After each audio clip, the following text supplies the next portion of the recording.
We all have to recognize the strengths and limitations of government action.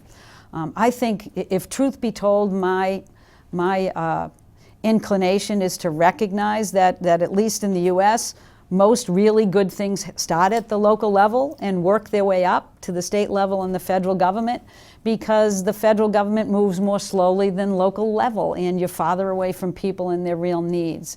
And so I think one of the things that government needs to do is listen well.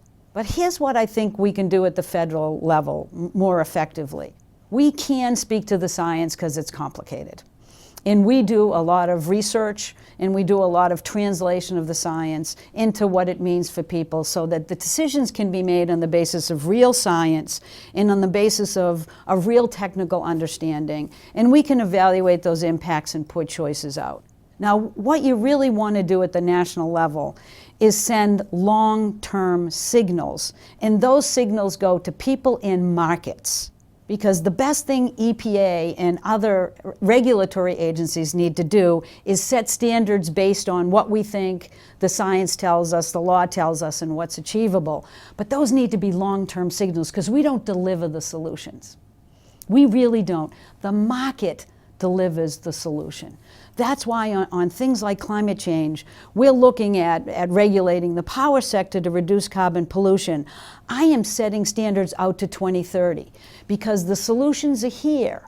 What you need to do is give them the time to take hold in the marketplace. And then what happens is the solutions of today start taking off. But what's most important is the solutions of tomorrow start getting driven into the market. They take time.